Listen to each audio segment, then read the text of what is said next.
Chers amis,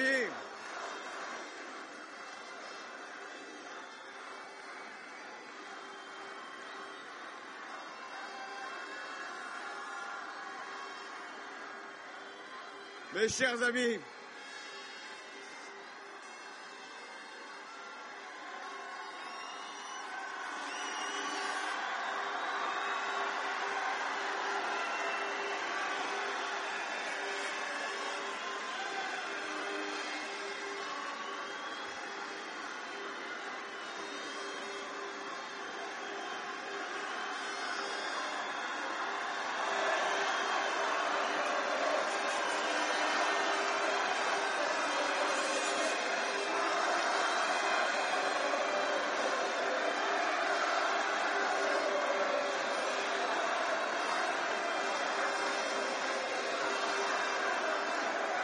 mes chers amis,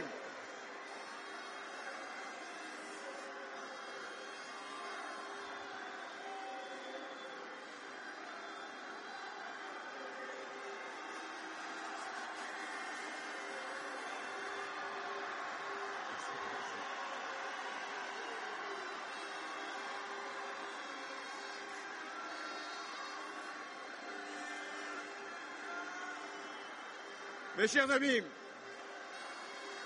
je suis bien à Marseille. Il n'y a qu'à Marseille qu'un accueil aussi fort, aussi beau est possible. Il n'y a qu'à Marseille qu'il y a cet esprit qui flotte, celui de la victoire, de la victoire espérée, de la victoire promise, de la victoire qui se dessine, mais qui n'est pas encore là, qu'il faut construire, qu'il faut travailler, qu'il faut mener jusqu'à son terme, c'est-à-dire le 6 mai prochain. Voilà l'engagement que je prends devant vous, amis des Bouches-du-Rhône, amis de Marseille, venus nombreux dans cette salle, nombreux à l'extérieur, et je salue ceux qui n'ont pas pu rentrer et qui m'entendent, et qui participent avec vous du succès de cette rencontre.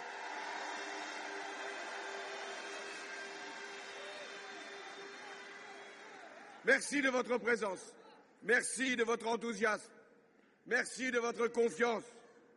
Je voulais, ici à Marseille, saluer votre ville, votre département, votre région.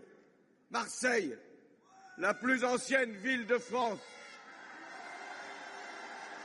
Marseille, si intimement liée à la nation française.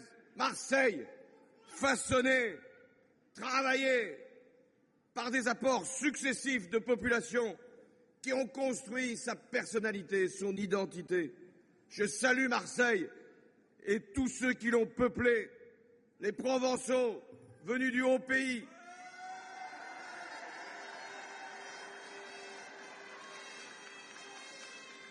les hommes et les femmes venus ici pour échapper aux violences et parfois au génocide. Je pense aux Juifs et aux Arméniens. Marseille, faite aussi par ceux que l'on avait fait venir de loin, les Kabyles, ceux qui ont libéré aussi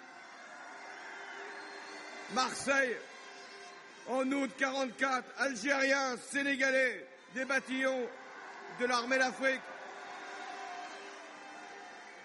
Je pense aussi aux Italiens venus dans l'entre-deux-guerres, chassés par la misère et le fascisme. Je pense aux Espagnols fuyant la chute de la République et aux Maghrébins recrutés dans les villages pour faire tourner les usines, aux Comoriens cherchant une vie meilleure. Et je n'oublie pas tous les autres, venus de plus près, les Corses, les Languedociens. Voilà Marseille, voilà la ville de la Méditerranée.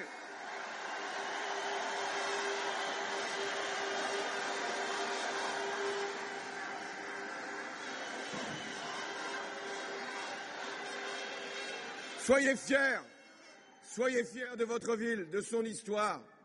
Soyez fiers de ce que vous en avez fait, ou plutôt vos parents et vos grands-parents, à l'image de celui qui fut un grand maire de la ville de Marseille, qu'il avait libéré de ses propres mains, Gaston Defferre.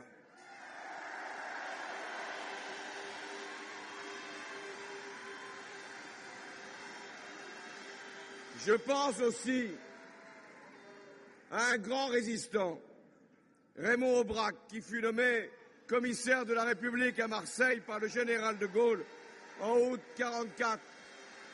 Et à travers lui, je salue l'œuvre du Conseil national de la résistance, à qui la République doit tant, et au nom duquel tant de progrès sociaux ont été accomplis. Voilà ce que j'étais venu vous dire.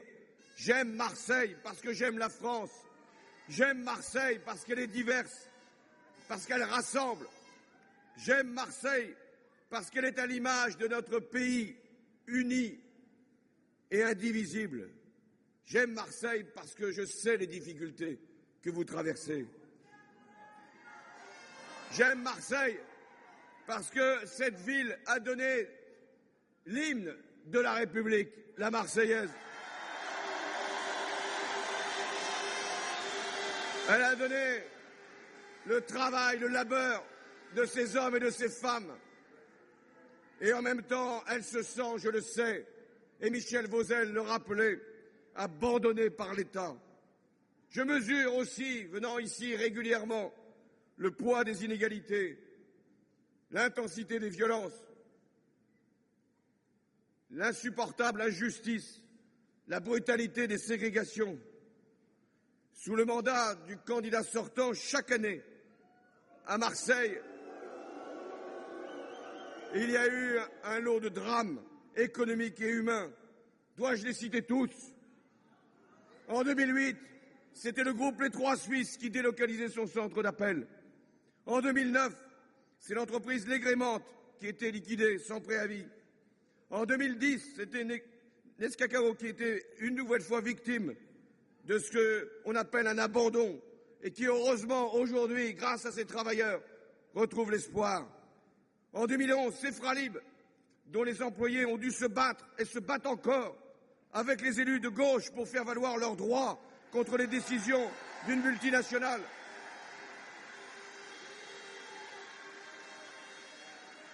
Je pense aussi plus loin aux salariés de Lyon-Delbazel ou à la SNCM.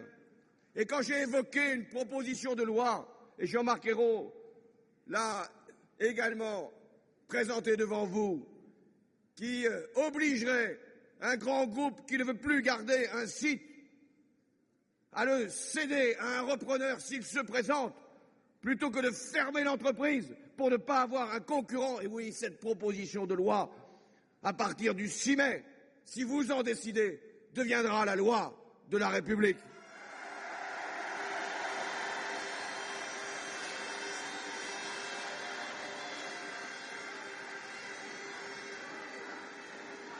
Marseille, ville qui souffre, c'est ici que 30% de la population vivent au-dessous du seuil de pauvreté. C'est ici que le chômage est plus élevé que partout ailleurs dans le pays. C'est ici que le chômage des jeunes atteint 30-40% selon les quartiers.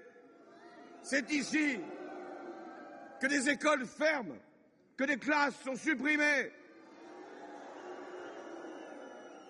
que des postes d'enseignants sont effacés, que l'accès à la santé est rendu plus difficile. C'est ici que les services publics se dégradent. Eh bien, c'est ici que vous avez décidé de lutter et de changer, et je vous y aiderai.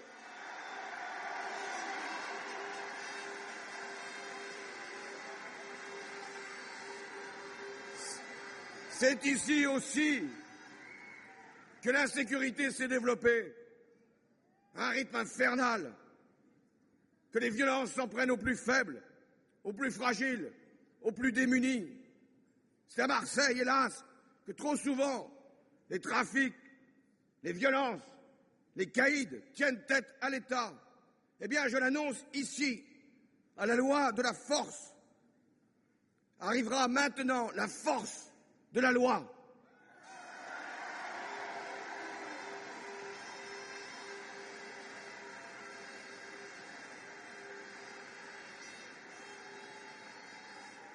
Eh oui, tant de problèmes, tant de difficultés qui vous assaillent, et en même temps, tant de volonté, tant d'énergie, tant de confiance en vous-même.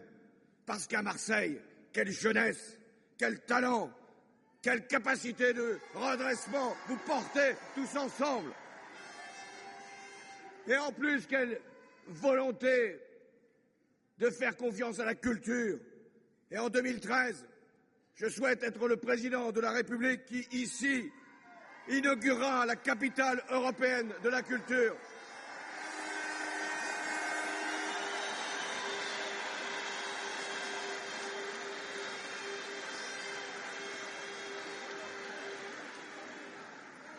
Je fais campagne depuis plusieurs mois. Je ne m'en lasse pas, mais ça finira par, un moment, trouver son terme. Et j'espère le plus heureux. Mais depuis toutes ces semaines, je m'adresse à tous les Français, dans ce qu'ils ont de meilleur, dans la conscience qu'ils portent, dans la foi qui les anime, dans les atouts de la France. Je veux rendre l'espoir, je veux donner confiance. L'espoir, c'est mon projet. Je m'adresse à tous les citoyens, sans distinction, sans hiérarchie, sans discrimination, sans regarder leur parcours, leurs origines, leurs couleurs, tous les Français.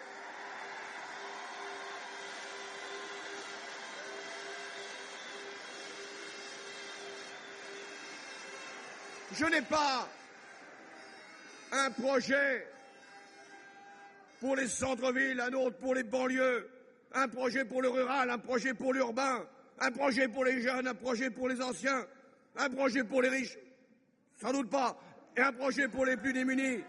Je ne suis pas dans le double discours, dans le double jeu. Je n'ai pas un discours pour tant de campagnes et un discours ensuite pour découvrir la réalité. Non, je m'adresse à vous tous avec le même engagement, avec la même authenticité, avec le même sens de la vérité, parce que je veux redresser notre pays. Je veux le faire dans la justice, dans l'espérance, dans la confiance, dans le lien que je veux tisser dès à présent avec les citoyens.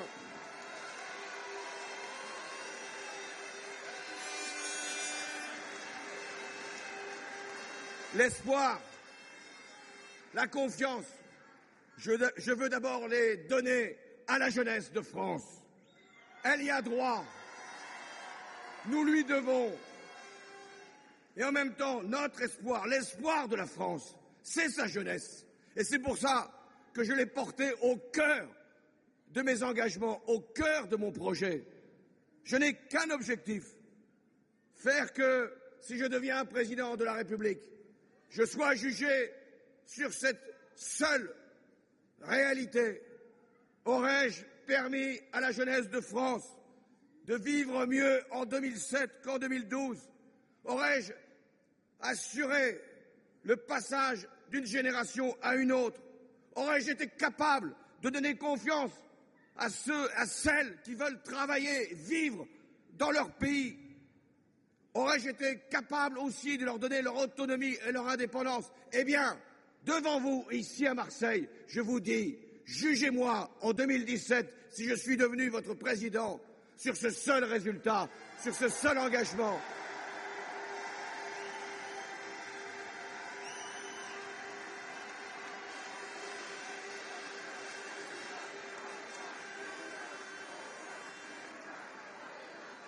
Aujourd'hui, 25% des jeunes sont au chômage, 40% dans nos quartiers, et tant d'autres qui vivent dans la précarité, dans le désespoir de pouvoir enfin accéder à leur indépendance. Mon devoir, c'est de leur ouvrir des horizons, c'est de leur permettre de considérer leur vie, non pas comme une suite d'échecs, non pas comme un parcours d'obstacles, non pas comme des verrous qu'il faudrait lever, mais comme une chance de plus, comme une réussite possible, comme une capacité qui leur sera donnée de réussir leur vie et leur destin. La jeunesse, les jeunes, le candidat sortant les traite comme des assistés. Moi, je m'adresse à eux comme des citoyens. Ils pensent que la jeunesse, c'est un fardeau. Mais non, ce n'est pas un fardeau, c'est une chance pour le pays.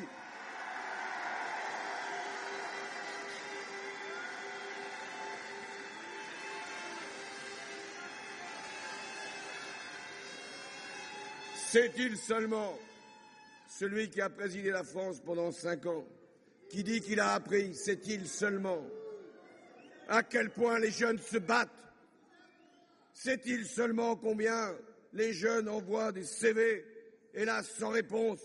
Sait-il seulement combien de démarches ils accomplissent chaque jour pour obtenir même un stage, un intérim, un contrat à durée déterminée?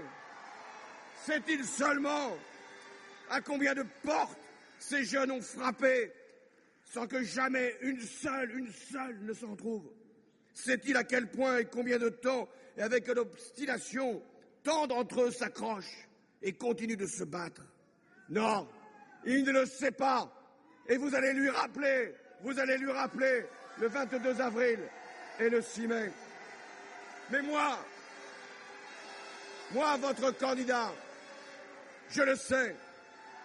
Et je tends la main à la jeunesse, je la comprends, je l'entends, et je lui dis que la République jamais ne la laissera tomber.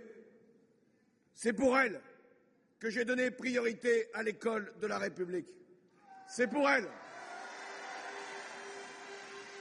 pour sa réussite, que j'ai annoncé la création de 60 000 postes dans l'éducation nationale sur 5 ans.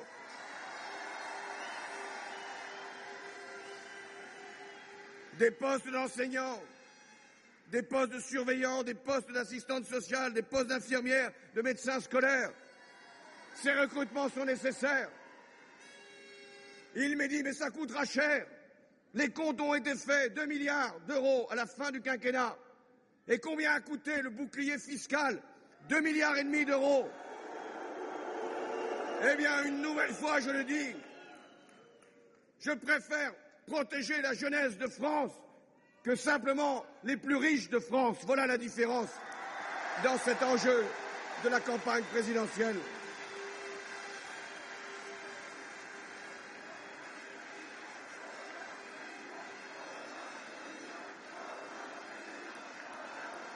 L'école,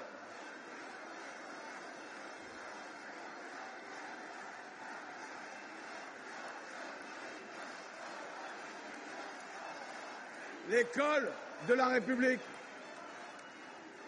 c'est d'abord le lieu où s'acquièrent les connaissances, le savoir, l'élévation d'esprit. L'école, c'est le lieu de l'instruction, mais c'est aussi l'endroit où se forge la liberté de conscience, la faculté de penser par soi-même, la découverte de sa propre intelligence, du raisonnement, de la contradiction, et aussi le lieu de la citoyenneté qui permet à un jeune d'entrer dans la société française avec la capacité de décider pour lui-même et pour les autres. L'école, c'est aussi l'enseignement des arts, de la culture, c'est le goût de la beauté, ce sont les trésors de l'esprit humain qui doivent être ouverts à tous et pas conservés par quelques-uns. Je ne veux pas qu'un seul enfant de la République puisse être, à cause de l'endroit où il est né, du milieu où il a grandi, écarté de la culture. L'art, la peinture, la sculpture, la connaissance, c'est pour tout le monde. C'est pour tous les enfants de la République.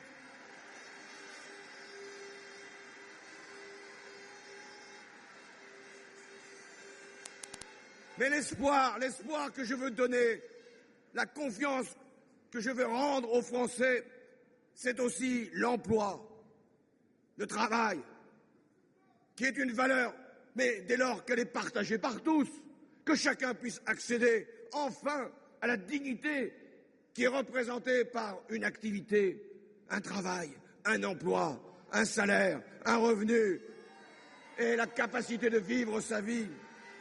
Il y a aujourd'hui 3 millions de chômeurs, 4 si on ajoute tous les demandeurs d'emploi, 1 million de plus qu'il y a 5 ans.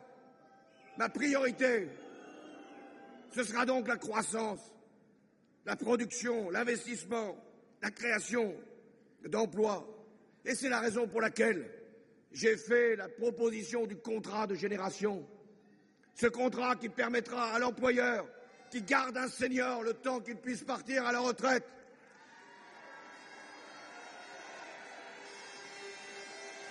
La retraite qui sera d'ailleurs à 60 ans pour ceux qui ont cotisé 41 années et qui ont commencé à 18 ans. Oui, l'employeur qui fera l'effort de garder le senior jusqu'à ce moment où il pourra partir à la retraite, mais qui embauchera un jeune avec un contrat à durée indéterminée. Eh bien, cet employeur-là, il ne paiera plus de cotisations sociales sur les 2 emplois, celui du senior, celui du jeune. Le senior transmettant son expérience au jeune, le jeune donnant sa vitalité, son dynamisme, son engagement à l'entreprise. Voilà la belle réconciliation des âges que je propose. Voilà ce qui servira l'emploi, la croissance, la compétitivité, la productivité de notre pays. Mais je sais aussi les impatiences. Et si nous devons relancer la croissance, et nous le ferons au plan européen, si nous devons permettre qu'il y ait plus d'entreprises qui se développent, et ce sera tout le rôle de la Banque publique d'investissement, de la mobilisation de l'épargne vers les entreprises qui ont besoin d'avoir un soutien du système bancaire. J'ai dit que mon adversaire dans cette campagne, c'était la finance.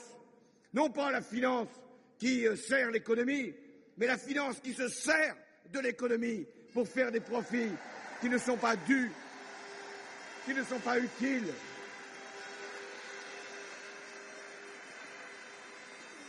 Alors, dans l'attente de cette croissance, et quand je mesure les urgences, oui, je créerai 150 000 emplois jeunes, emplois d'avenir, et je les affecterai exclusivement dans les quartiers où il y a du chômage, où il y a la nécessité de trouver là un espoir d'entrer dignement sur le marché du travail.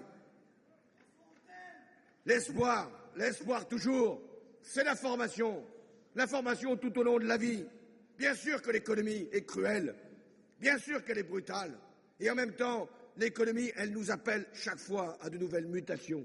Personne ne peut dire qu'il va commencer dans un emploi et qu'il finira au terme de son existence dans le même poste de travail. Et c'est heureux, car la vie doit être une promotion, car la vie doit être un changement. Mais si nous voulons réussir cette mobilité, il nous faut assurer la formation professionnelle tout au long de l'existence. C'est la sécurisation des parcours. Et c'est pourquoi je veux lutter contre cette inégalité qui fait que ceux qui ont été le moins longtemps à l'école, ceux qui sortent du système scolaire, souvent sans qualification, ils sont 150 000 par an, sont ceux-là même qui ne parviennent pas à accéder à la formation professionnelle tout au long de leur vie. Eh bien, j'instituerai un nouveau droit, 20 heures de droit de formation par an pour les personnes qui ont quitté l'école sans diplôme ou avec une faible formation qualifiante. Et ce crédit de 20 heures pourra être utilisé sans limite de temps et cumulable. Voilà pourquoi nous devons à chaque fois redonner une chance, remettre de nouveau la possibilité de réussir sa vie à tout moment. L'école de la première chance, sûrement, de la deuxième, de la troisième, autant qu'il faudra pour que personne ne se sente abandonné, relégué, oublié. L'espoir encore, c'est l'investissement. Nous en avons besoin. Nous avons besoin d'entreprises qui créent, qui innovent. Et c'est la raison pour laquelle nous devons encourager les petites et moyennes entreprises, permettre leur développement.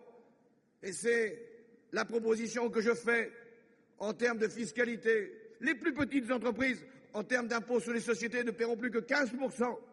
Les moyennes, 30%. Et les plus grandes paieront davantage.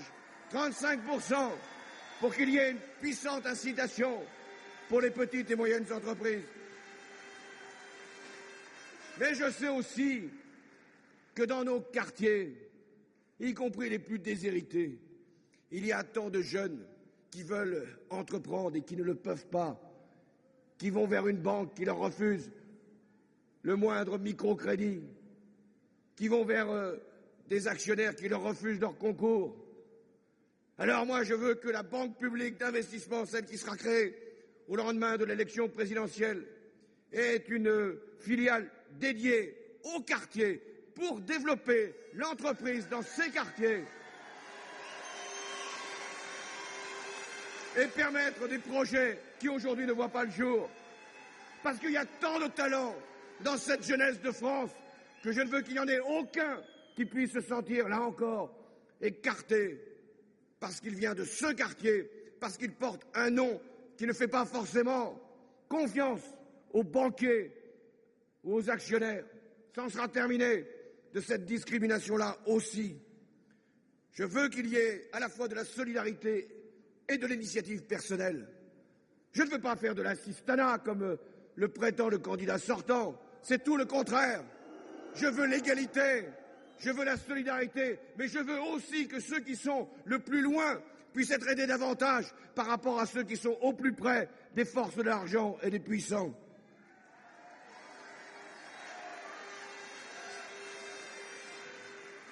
Je ferai aussi en sorte que dans tous les marchés publics de France, dans ces quartiers-là, il y ait une clause d'insertion qui permette aux entreprises qui sont justement dans ces quartiers de pouvoir embaucher des jeunes pour pouvoir accéder enfin à l'emploi sur des commandes publiques, sur des constructions de logements qui se font dans ces quartiers-là et qui doivent d'abord embaucher les jeunes de ces quartiers avant les autres.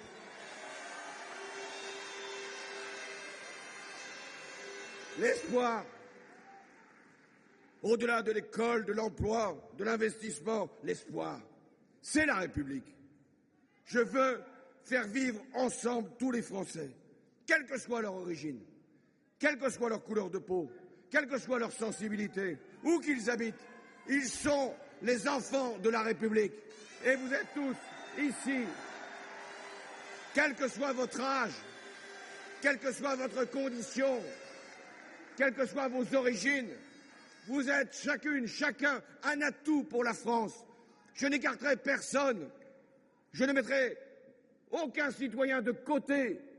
Comme président de la République, je voudrais rassembler encore, rassembler toutes les énergies de France, toutes les forces de la France pour la redresser dans la justice. C'est ça la République. La République, ce sont des valeurs, des principes. Mais la République, c'est aussi une langue superbe, parlée partout dans le monde, aimée de millions de personnes qui lisent notre littérature, notre langue, le français. Le français, c'est aussi notre patrie, c'est notre bien commun. Je veux que tous les enfants de France la connaissent, cette langue, la maîtrisent, la parlent avec plaisir, avec fierté, la fassent vivre. Et c'est la raison pour laquelle l'apprentissage du français, de l'expression française sera une priorité pour moi. En particulier dans les quartiers où vivent de nombreux enfants issus de l'immigration. Parce que c'est à l'école, avec le français, que tout se joue. Très tôt, dès le cours préparatoire, en 6e. Et c'est là aussi que les inégalités se produisent. Très tôt, au début de la scolarité, au début du collège. Après, il est souvent trop tard. Je pense aussi à ces femmes qui élèvent seules leurs enfants dans des quartiers où la vie est difficile et qui, en plus, ne maîtrisent pas toujours bien la langue française, sont en difficulté pour aider leurs enfants, et c'est encore une inégalité de plus. Eh bien, nous mettrons en place un réseau d'aide aux parents isolés pour favoriser l'apprentissage de la langue française. Nous y mettrons tous les moyens de l'éducation nationale, les conseils généraux, les caisses d'allocation familiale, les associations de parents, parce que nous devons aussi aider les parents pour qu'ensuite ils puissent aider leurs propres enfants. l'espoir toujours pour nos quartiers. 6 millions de Français vivent dans ce qu'on appelle des zones urbaines sensibles, les US. Eh bien, moi, je commencerai par changer de vocabulaire. Je mettrai un terme au zonage, qui est une stigmatisation. Fini les ZRU, les US, les ZRR. Qui a envie de vivre dans une zone, d'appartenir à une zone? La République, elle ne connaît pas les zones, elle ne connaît que les territoires, que les citoyens égaux en droit et en devoir. Il n'y a qu'une seule France.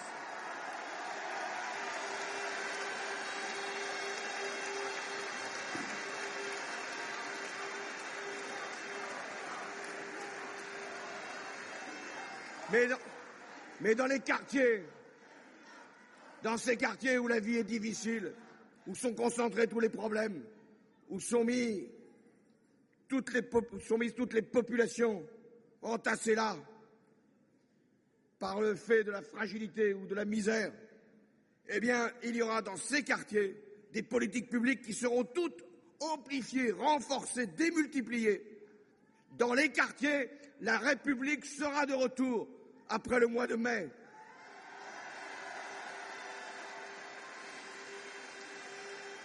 Je ne propose pas, je ne sais quel plan Marshall pour les banlieues. Personne ne sait d'ailleurs dans les banlieues qui était le général Marshall. Même si c'était un homme estimable, grâce à lui, il y a eu un plan pour reconstruire l'Europe. Mais aujourd'hui, il ne s'agit pas de reconstruire l'Europe, il s'agit de reconstruire la République. Et nous n'avons pas besoin de plan exceptionnel. Personne ne l'a vu d'ailleurs. Le plan Marshall pour les banlieues, personne ne l'a rencontré. En revanche, a été divisé par 2 le budget de la politique de la ville. A été diminué le plan de rénovation urbaine de 227 millions d'euros à 16 millions d'euros. Et qui l'a fait? Mais c'est le candidat sortant qui aujourd'hui laisserait penser qu'il a un nouveau plan pour les banlieues. Mais c'est le même, il a disparu. Je ne parle pas du candidat sortant, je parle de son plan pour les banlieues. Eh bien, moi, je me suis engagé devant vous à renforcer l'école dans ces quartiers, à y remettre des services publics, à construire 1 million de logements sociaux pendant toutes ces années qui seront nécessaires pour rattraper les retards. Je ferai également prévaloir la mixité sociale et je porterai de 20 à 25% les obligations de construire des logements sociaux des communes qui aujourd'hui s'y refusent, et celles qui s'y refusent verront leurs pénalités multipliées par 5. C'est la loi et ce sera une loi renforcée encore après le mois de mai.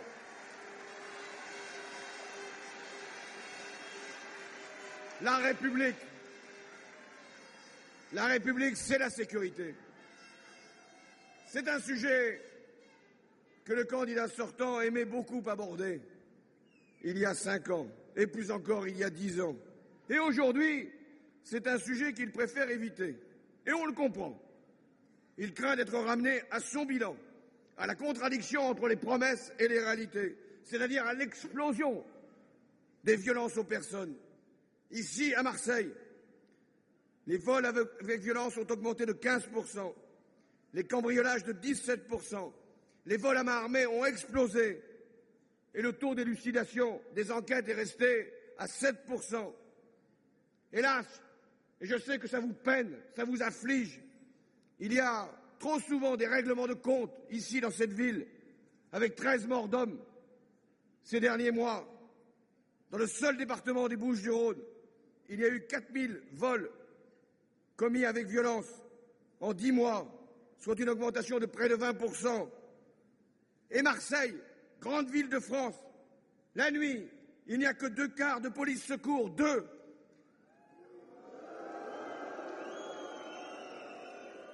Le pouvoir a cru s'en sortir en nommant et en démissionnant les préfets chargés de la police à Marseille.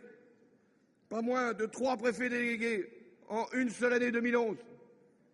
Et combien de visites du ministre de l'Intérieur?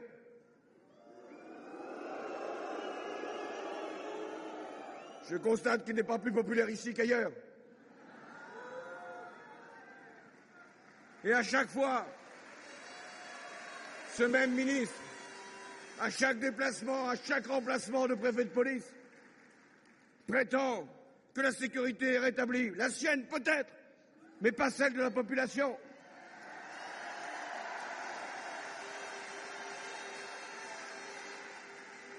Eh bien, je l'avais affirmé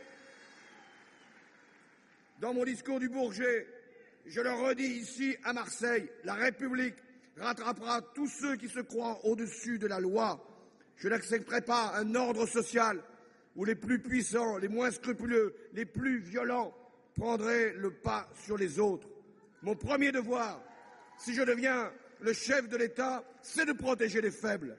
Et le premier devoir du chef de l'État, c'est de protéger tous les Français, où qu'ils vivent sur le territoire.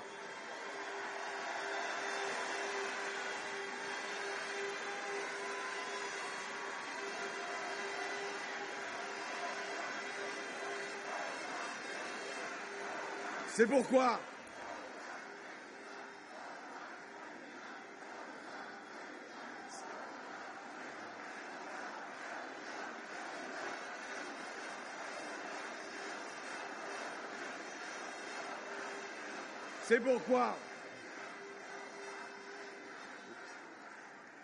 j'ai annoncé la création de 1000 postes supplémentaires de policiers, de gendarmes, de magistrats chaque année.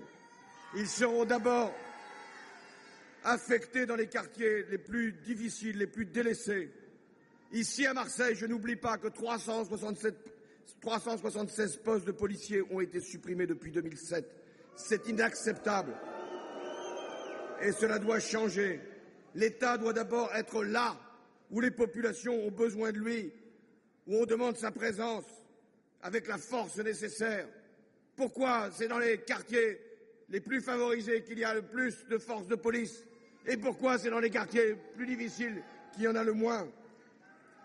La République, c'est aussi, au-delà de la lutte contre le crime, la délinquance nécessaire, la République, c'est l'exemplarité. Exemplarité à tous les niveaux de l'État. Exemplarité pour le président de la République. Exemplarité pour les ministres. Exemplarité pour les fonctionnaires.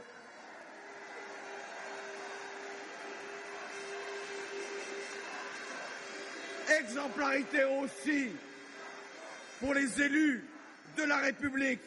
Et celui qui se rendra coupable de corruption, là encore, rencontrera toute la rigueur de la loi. C'est la justice, c'est la République. Et il n'y aura aucune faiblesse.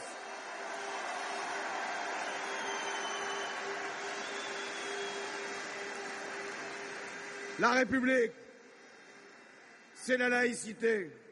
La laïcité, la liberté de croire ou de ne pas croire. La laïcité, l'égalité, qui ne reconnaît que les citoyens à égalité de droits et de devoirs. La laïcité, la fraternité, qui permet de vivre ensemble en étant différents, d'être unis et en même temps d'être aussi uniques dans la République. La laïcité, elle doit être revendiquée partout, partout, au nom de la France. Dans le monde où tant de conflits sont déclenchés ou attisés par la confusion, la confrontation entre la religion et la politique.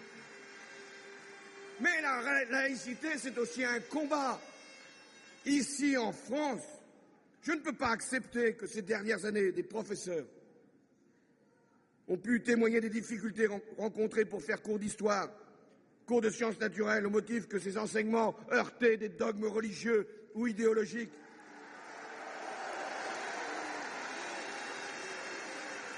Je ne peux pas accepter que dans la République française, des approches intégristes dénaturant la foi autant que la République attaquent les centres d'interruption volontaire de grossesse ou entravent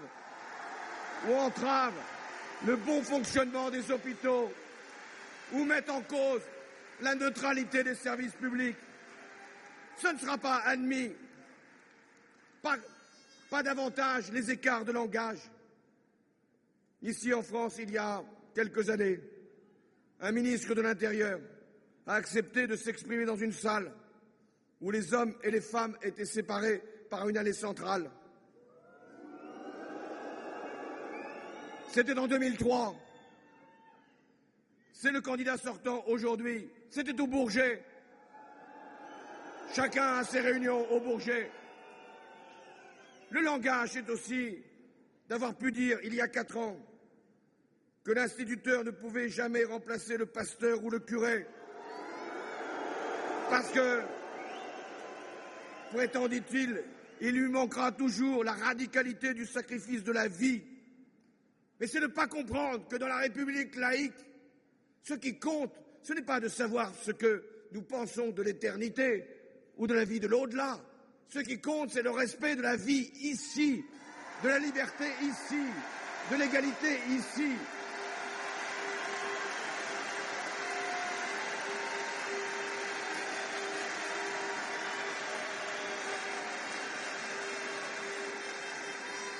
La laïcité.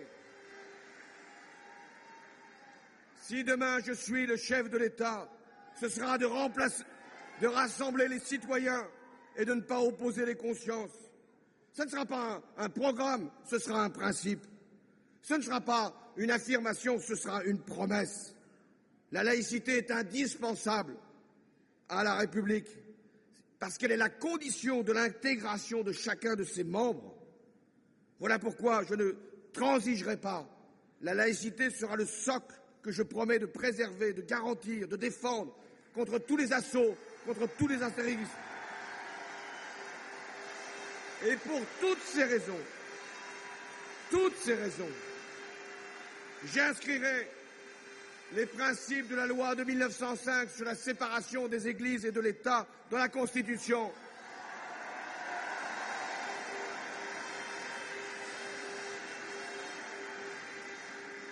Je ferai respecter la neutralité du service public.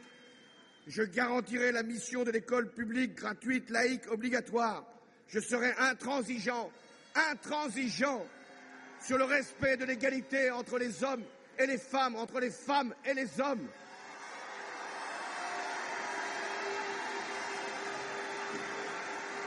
Je n'accepterai aucune violence.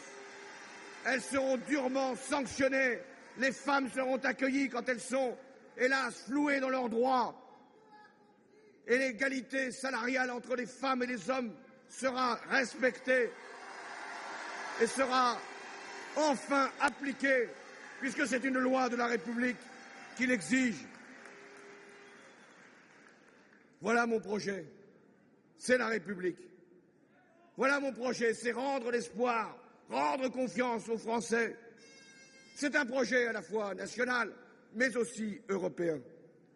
Parce qu'il nous faut, dans cette élection, non seulement changer la France, mais aussi changer l'Europe. Oui, non pas en nous éloignant d'elle, non pas en la désignant comme un bouc émissaire de nos faiblesses, non pas en nous séparant des règles qui constituent cette Europe, mais en changeant son orientation. Parce que, Européen, je sais que l'Europe s'est éloignée des peuples. Trop souvent, elle devient incompréhensible pour les citoyens. Elle ne protège pas leurs emplois, leurs entreprises, leurs produits. Et je n'ai pas besoin d'inventer je ne sais quel acte qui viendrait des États-Unis pour m'en convaincre. Il y a longtemps que nous en avons fait le constat. Mais qu'a fait le candidat sortant depuis 5 ans, alors qu'il a présidé les destinées de l'Europe? Qu'a-t-il fait pour lutter contre les délocalisations, pour lutter contre le dumping fiscal, environnemental? Qu'a-t-il fait pour permettre la réciprocité dans les échanges? En revanche, ce qui a été fait ces derniers mois, c'est de vouloir, par un nouveau traité, généraliser l'austérité en Europe. Oui, les disciplines sont nécessaires. Oui, le retour à l'équilibre de nos comptes publics est indispensable. Oui, il nous faut des disciplines. D'ailleurs, pour réparer les dégâts qui ont été causés par les conservateurs. C'est eux qui ont aggravé la dette publique, c'est eux qui ont creusé les déficits, c'est eux qui ont déséquilibré les comptes sociaux. Oui, nous devrons faire des efforts. Oui, nous aurons sûrement à réduire des dépenses et à lever des prélèvements, mais je le dis aussi à Marseille comme partout ailleurs, si des efforts seront consentis par le peuple français, ça sera à une seule condition, celle que je poserai. C'est-à-dire que ce soit juste, que ce soit ceux qui ont le plus qui payent davantage. Et c'est pourquoi je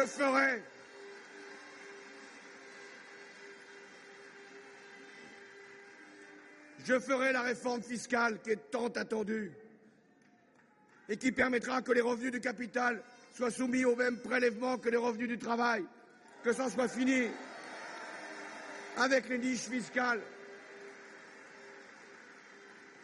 que personne n'échappe à l'impôt par sa situation ou par son privilège.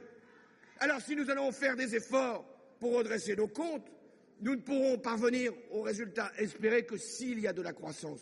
C'est notre responsabilité en France, mais c'est aussi celle de l'Europe.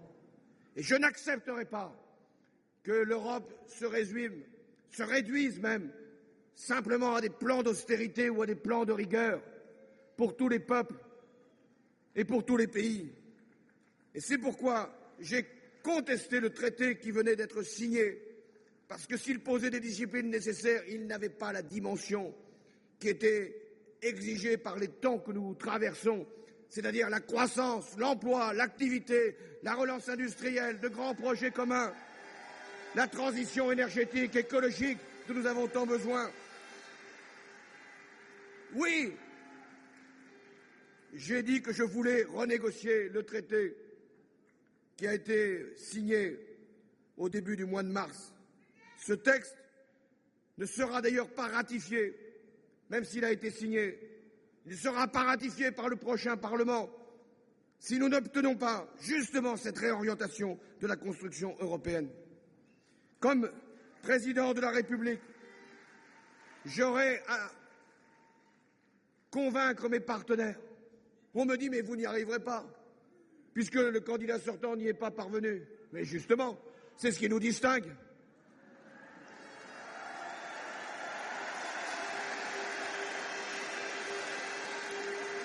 Et d'ailleurs, au-delà des personnes,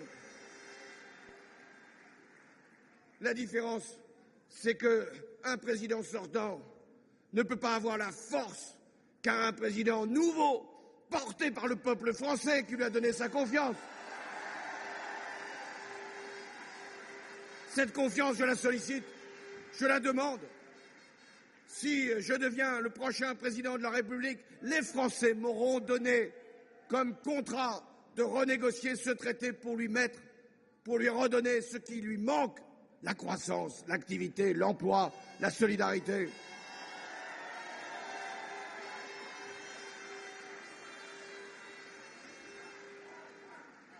Jusqu'à ces dernières heures ou ces derniers jours, le candidat sortant me déniait le droit, la capacité, la possibilité, la légitimité de prétendre renégocier un traité juste signé, pas ratifié, un traité qui d'ailleurs n'est pas son œuvre, mais celle de Mme Merkel. Non, il ne voulait pas qu'on touche à ce traité. Je n'en aurais pas le droit. Et voilà que toute affaire cessante, devant tous ses amis convoqués à Villepinte, il annonce non pas la renégociation d'un traité, mais de 3. Du traité de Schengen, du traité sur les marchés publics, du traité sur la réciprocité, des accords commerciaux. Mais je n'avais pas tout vu, pas tout entendu. Le voilà que sur une grande chaîne de télévision, n'écoutant que son courage, qui arrive tard. Il veut maintenant chasser les exilés fiscaux, aller les rechercher. Ils n'ont rien à craindre de lui.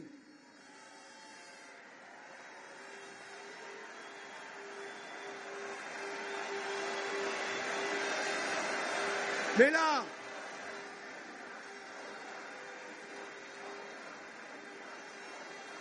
Mais là, ce n'est plus un traité, 2 traités, 3 traités qu'il veut renégocier.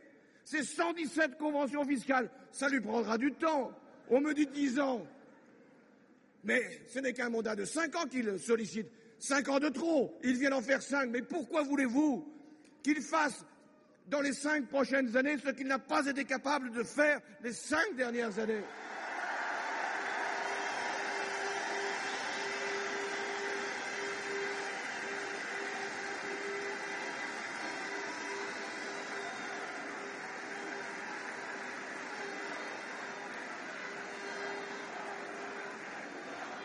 Voilà, mes chers amis, il nous faut changer la France, changer l'Europe.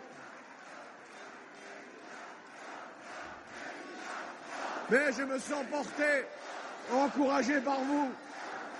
C'est une vaste tâche. Elle ne m'effraie pas. Avec votre force, avec votre soutien, avec le vote du peuple français, nous ferons de grandes choses ensemble.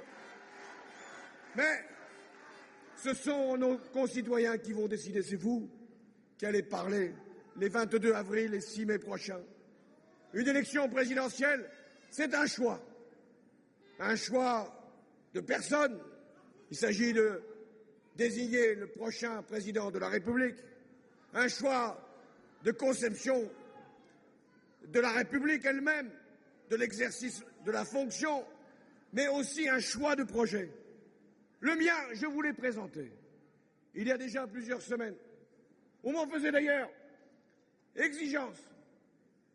Quand j'ai été désigné après les primaires citoyennes, belle réussite démocratique, c'était au mois d'octobre.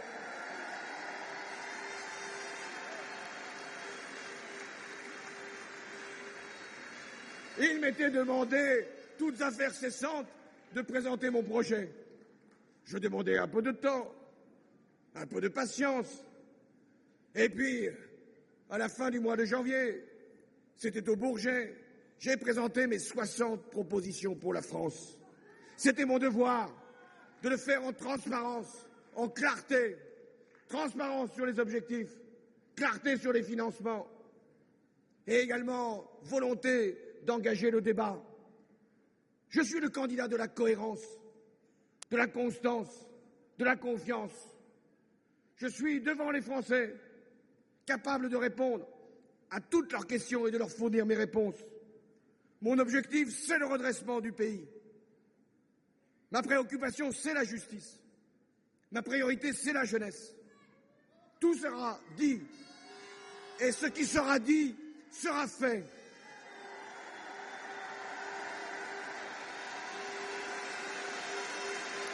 Je ne ferai aucune promesse, et je n'en ai fait aucune, que je ne serai capable de tenir et de respecter.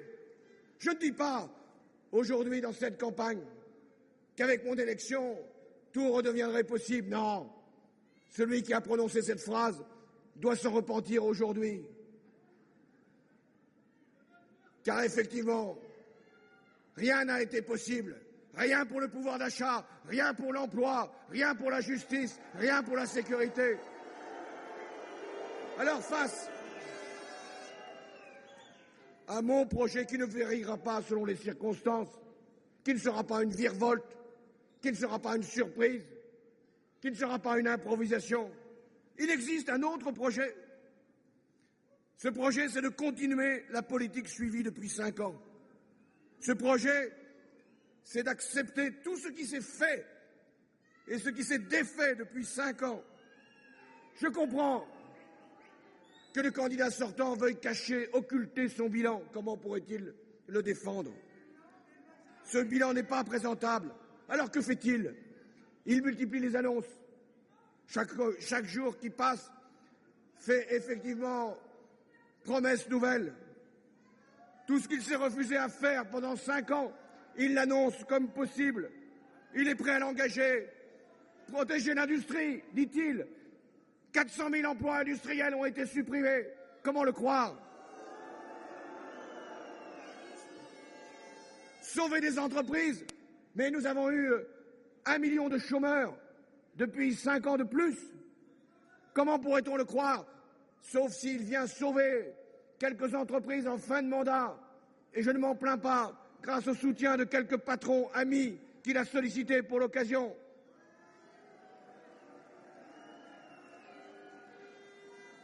Poursuivre les exilés fiscaux, mais il n'a donné que des privilèges aux plus favorisés, aux plus puissants, aux plus privilégiés.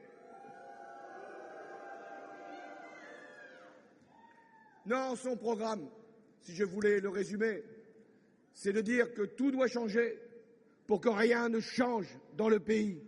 Eh bien, le seul moyen de changer, je vous l'annonce, c'est de changer de président, c'est de changer de politique, c'est de changer de destin. Voilà le changement que je sollicite.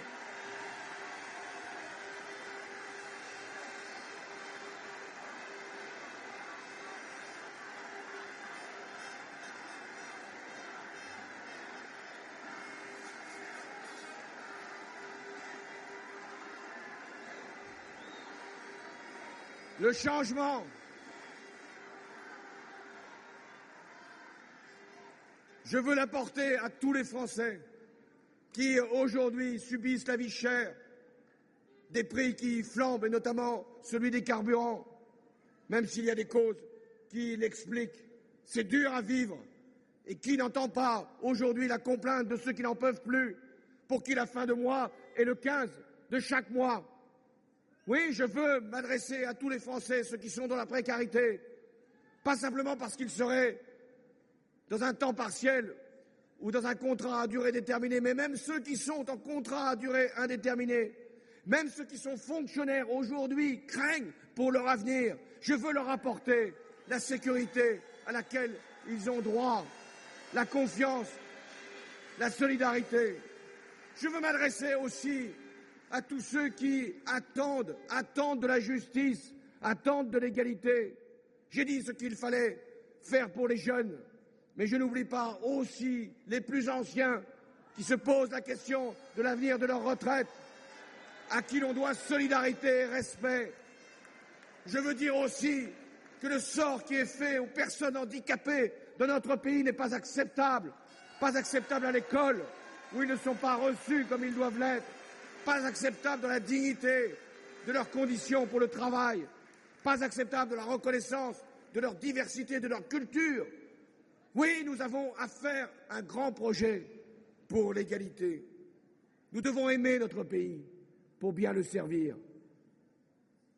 Je crois au patriotisme, non pas à la haine des autres, mais à l'amour de son pays, à l'amour des siens, à l'amour de la République. Le patriotisme,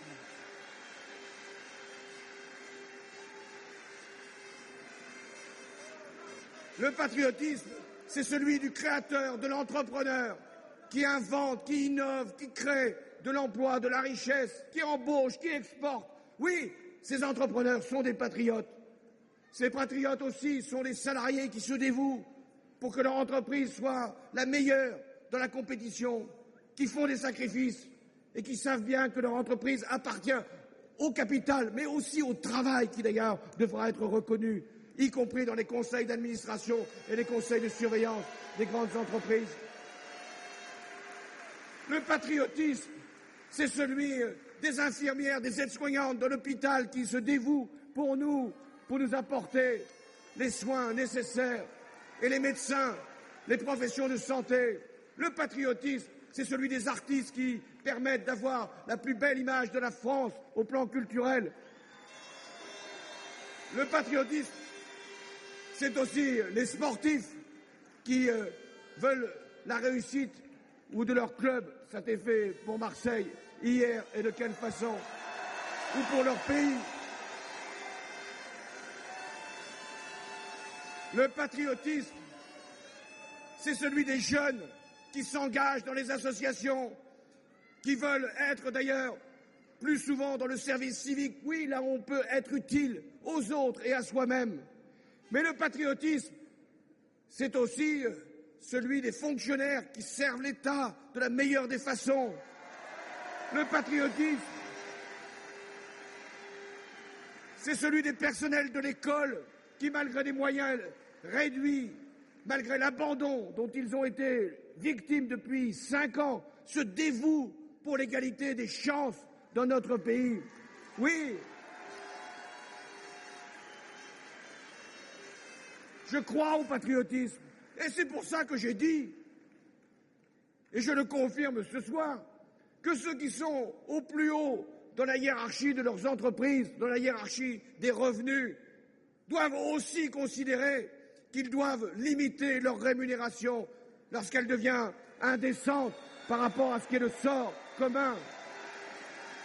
Qu'on ne peut pas demander aux salariés d'attendre un peu pour leur augmentation et de s'octroyer 34% de progression du revenu pour les dirigeants qui gagnent plus d'1 million d'euros par an. Ça en sera fini.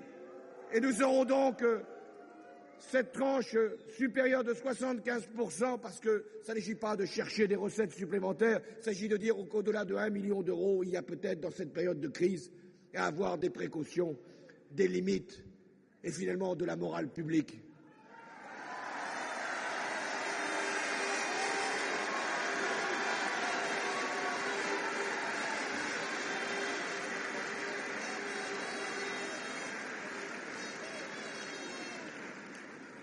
Voilà, chers amis, ce que j'étais venu vous dire ce soir à Marseille.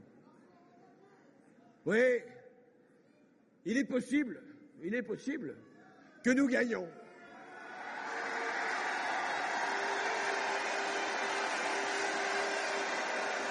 Ce serait même souhaitable. Mais nous n'en sommes pas sûrs. La victoire dépendra de la capacité qui sera la nôtre de convaincre nos concitoyens. La victoire, elle sera celle que nous offrirons aux Français si nous en sommes dignes, si nous sommes capables de lever le niveau, si nous ne cédons pas aux polémiques, aux surenchères, aux manœuvres, aux instrumentalisations. Oui, la victoire, nous irons la chercher parce que nous en serons dignes et parce que nous en serons fiers.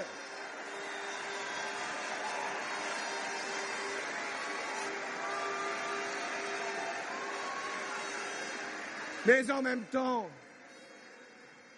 il nous reste 39 jours avant le premier tour. Et chaque jour doit être un jour utile pour notre pays. Chaque jour doit être une occasion de retrouver confiance et espoir dans l'avenir. Chaque jour doit être un temps de campagne pour le candidat que je suis devant vous et pour vous aussi. Je ne gagnerai pas seul. Je dois être soutenu par vous.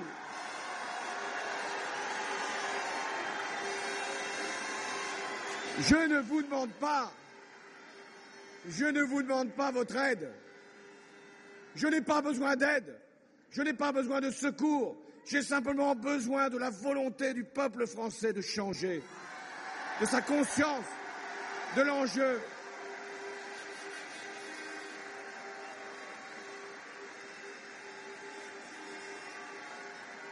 Je vous respecte trop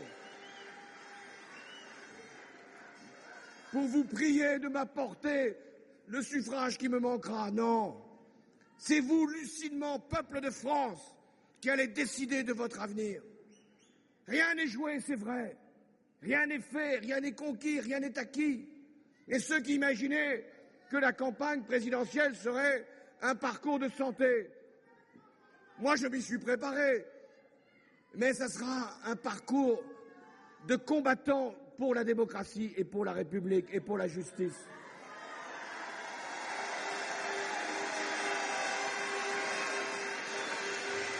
Je ne vous demande pas de gagner pour moi-même. Je ne veux rien pour moi. Je ne vous parle pas de moi. J'ai cette pudeur, j'ai cette réserve. Je ne veux pas parler de moi parce que je veux parler de la France, parce que je veux parler des Français, parce que je suis à leur service. Je ne veux pas gagner pour mon parti. J'ai du respect pour lui. Je lui dois tout. Et en même temps, je veux gagner bien plus que pour la gauche. Je veux gagner pour la France parce que nous avons ce devoir-là de lui donner l'espoir qu'il attend notre grand pays. Mais rien ne nous sera donné que nous soyons capables de gagner par nous-mêmes. Nous devons éviter plusieurs risques. D'abord celui de la confiance excessive. Pourquoi donc? Qui nous la donnerait, si ce n'est le peuple français? Les sondages n'indiquent rien que des intentions. Ce que nous devons solliciter, ce ne sont pas des intentions, ce sont des votes.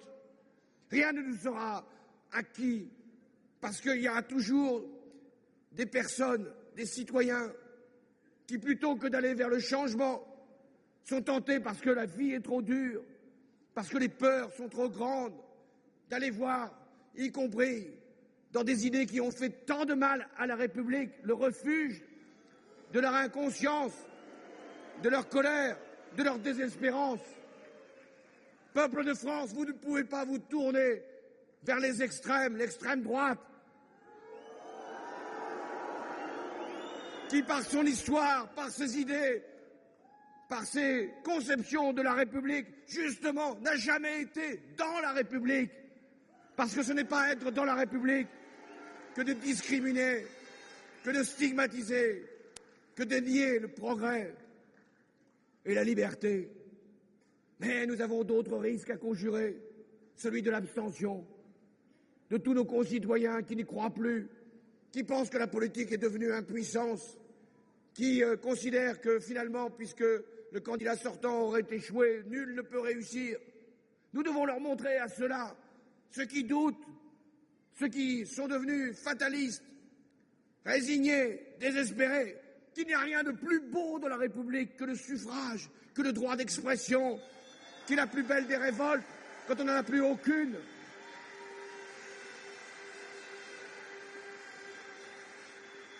Nous devons dire à ceux-là, toujours prompts à manifester leur colère dans la rue ou ailleurs, de leur dire que la plus belle manifestation civique, c'est le jour du vote, quand tous les concitoyens se lèvent le même jour pour aller porter un bulletin, pas toujours dans la même enveloppe, et le même bulletin dans cette enveloppe, mais parce qu'ils ont confiance dans la démocratie et dans le suffrage. Nous devons dire aussi que si nous voulons créer une dynamique et donc une victoire, c'est au premier tour que nous devons donner au changement que je porte la force nécessaire, la capacité de vaincre. En face de nous, ils n'espèrent qu'une chose, la dispersion, l'abstention, la résignation. Ne leur offrez pas ce qui serait finalement leur seule chance. Nous devons faire que les Français viennent massivement voter au premier tour et donnent à la candidature que je porte en votre nom la force et la légitimité qui permettront à ce moment-là les plus belles des victoires, celle de la gauche et celle de la France et celle de la République. Voilà, mes chers amis, ce que j'étais venu vous dire à Marseille. Nous avons devant nous un grand rendez-vous, le plus beau rendez-vous qui soit, le rendez-vous de l'espérance, le rendez-vous de la confiance, le rendez-vous de la cohérence, le rendez-vous que nous avons pris avec les Français. Et donc nous devons faire de ce rendez-vous-là un moment heureux pour la France. J'ai le souvenir, parce que c'était ma génération, de la grande victoire de 1981.